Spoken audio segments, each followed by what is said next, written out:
Hey guys, time for the next video, and I welcome you back to the next class.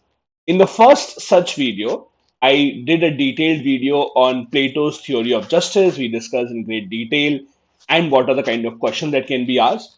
Continuing on that, if you are new here, please do hit the subscribe and the like button, and you can invite others as well. Continuing on that, I want to discuss one other very important theory that Plato gave. Important from the point of view of his book, The Republic, and also important from the point of view of UPSC examination because it is asked time and time again. That is the theory of Philosopher King.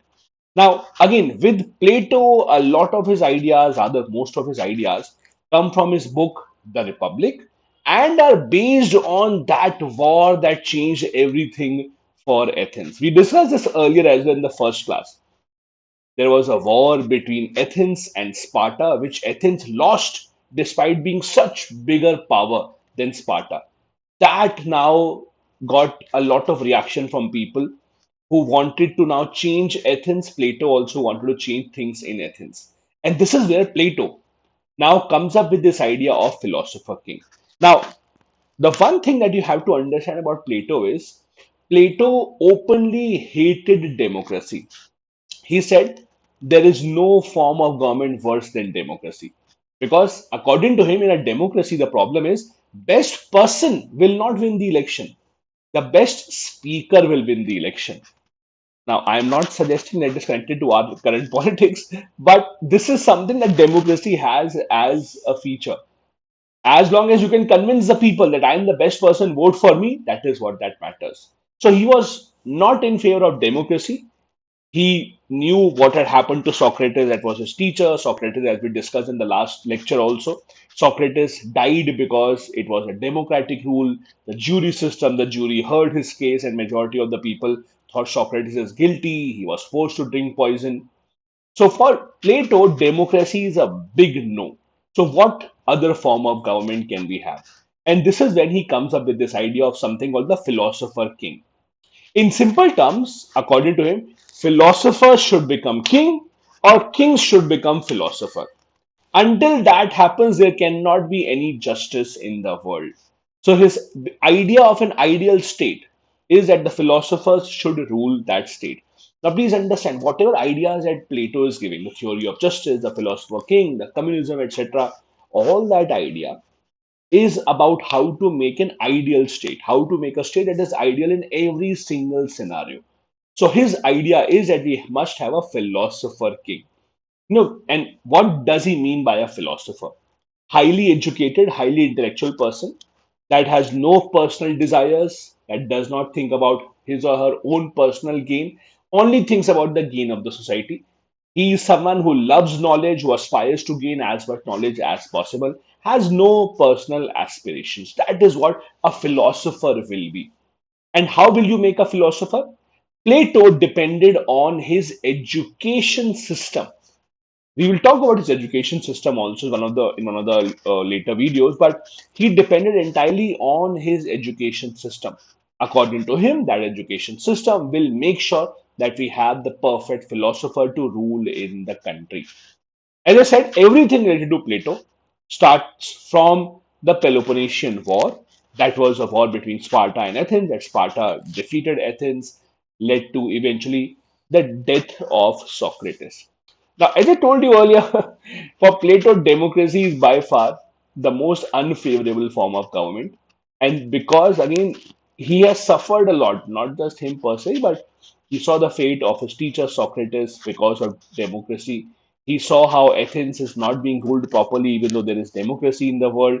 That is why he suggested that we have to come to the philosopher. Now, as I said, philosopher is a person who loves to seek wisdom, maintains integrity, does not have any personal desires, is driven by enlightenment, wants to learn more about others, and does not want to have any success for himself or herself. The best idea, and that is true for Plato and even today, the best ruler is someone who does not want to rule. Understand this. The best ruler is someone who does not want to rule. Why? Because if someone wants to rule and you put him in power, there is a big chance that he will misuse it. because he would be thinking about what will I do when I come to power. The moment I come to power, I'll fire him, I will take away this land, I'll take this money, etc. So when there's a person who has been planning that if when I come to power, when I rule, I will do this and that, that is not an ideal person. The person who does not want to take power is a person who deserves power. There's an irony here, but that is the biggest safeguard that you can have in your government. That have a person in power who does not want to be in power. And that is what Plato also aspired to have in the Philosopher King. The Philosopher King will not want power for himself.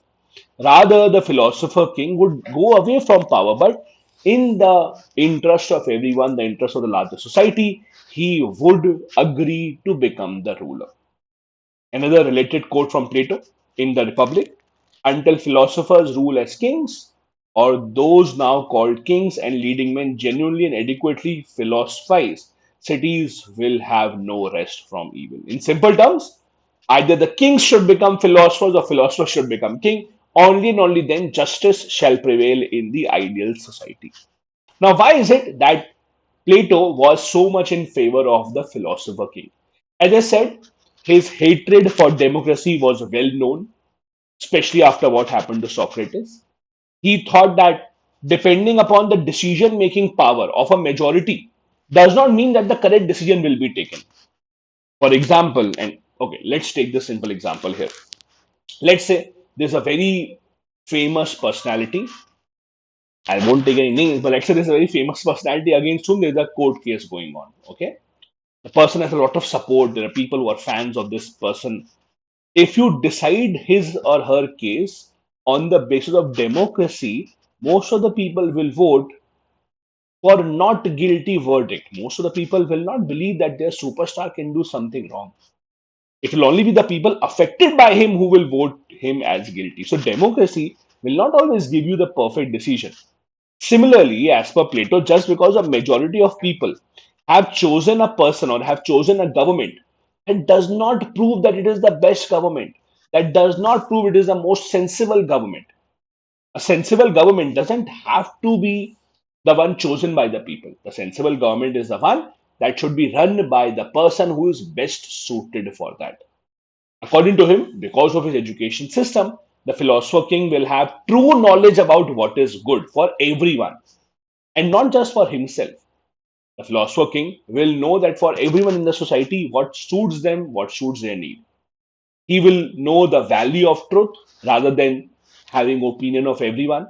And most importantly, he will not be selfish because he does not have any personal desires, he does not have any personal aspirations. Whatever decision he takes will be in the larger interest of the public.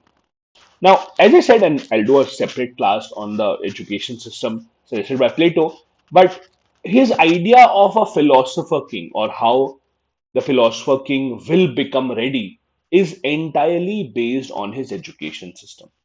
Plato gives a very detailed education system, and he is extremely proud of the fact, and he believes that this education system will make sure that only the most deserving person gets to become the philosopher king. So he says that for a philosopher king, the early education till 18 years of age would include stuff like music, poetry, gymnastics. After that, for a couple of years, the king would focus on, or the person would focus on mathematics. Then comes military service. Now, for example, after military service is over, Plato says that people who are to join the auxiliary field or people who want to become soldiers, they would now go out of the education system. So his education system has different exit points. Remember when we were discussing theory of justice, Plato said there are three types of classes in the society, three occupations. That is what justice is, everyone minding their own business. Remember? The ruling class, who rule with wisdom, the auxiliary class, they are the soldiers, and third, the producer class, they are the ones who have the most appetite. So after military service, that is from 20 to 30 years of age, the soldier class, the auxiliaries, will exit from the education system. Then comes dialectics. Dialectics in itself is a very interesting topic in PSIR. Dialectics, in simple terms, means learning through discussion. That is what Socrates did all his life.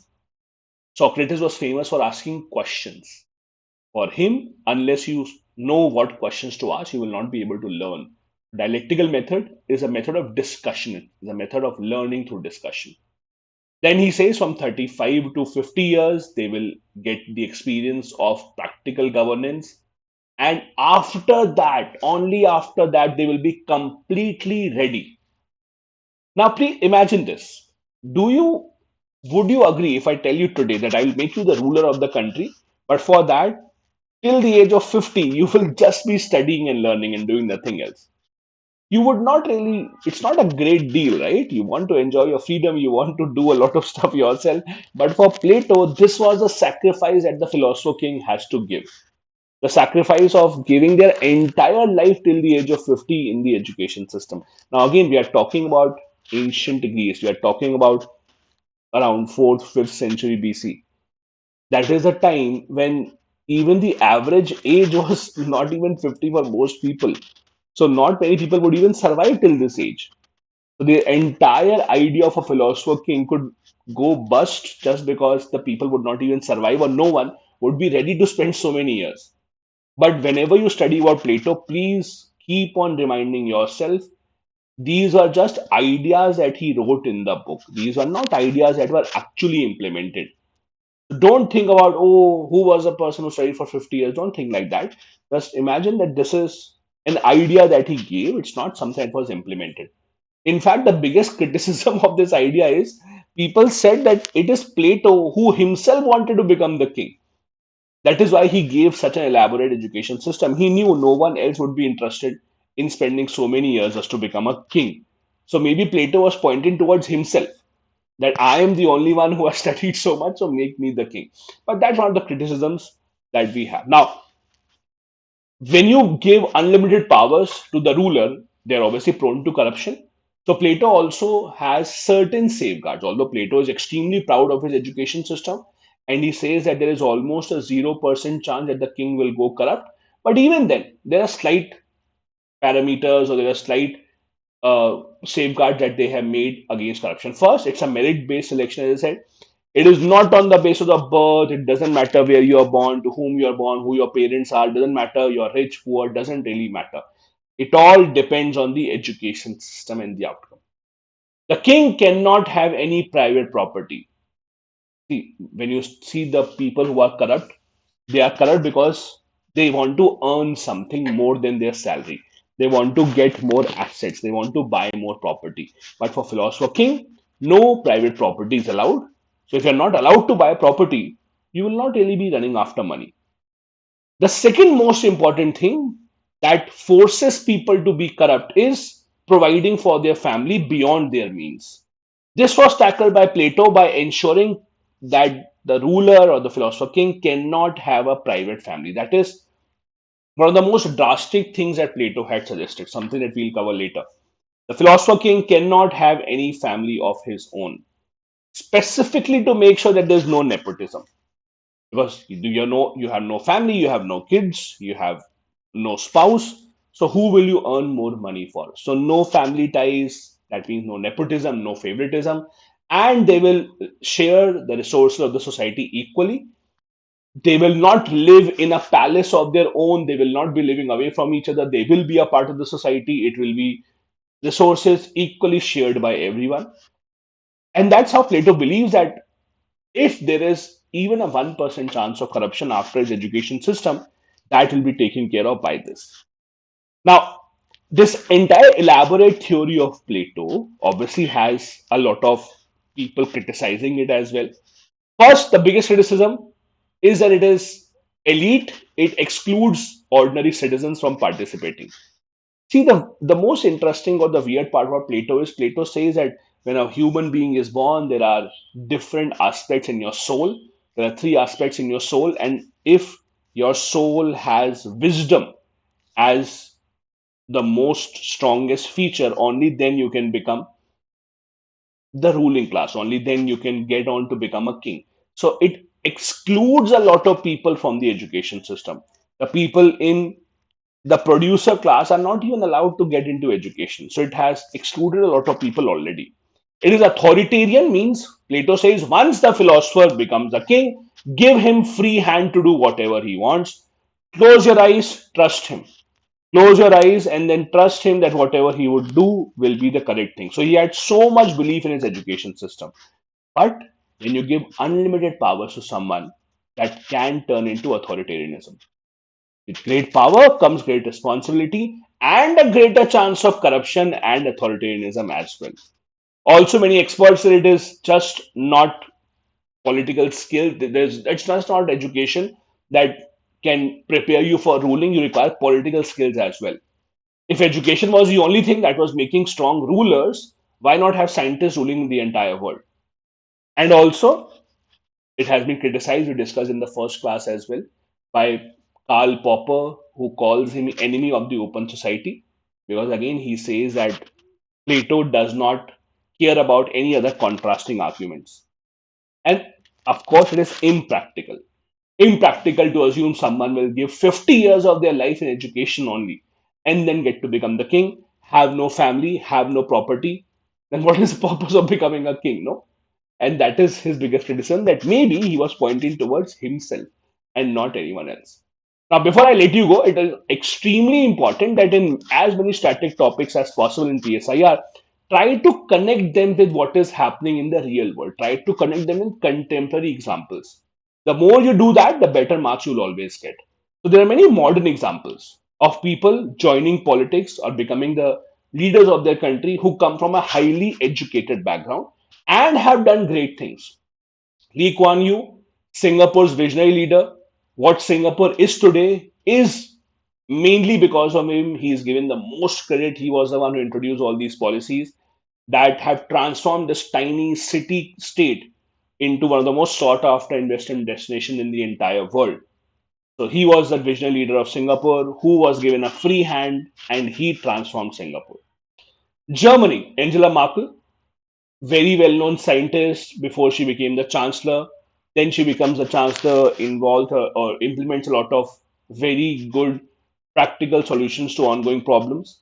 In India also, you see Niti Aayog involving people who are experts in their field, who are they're inviting policy experts to come in.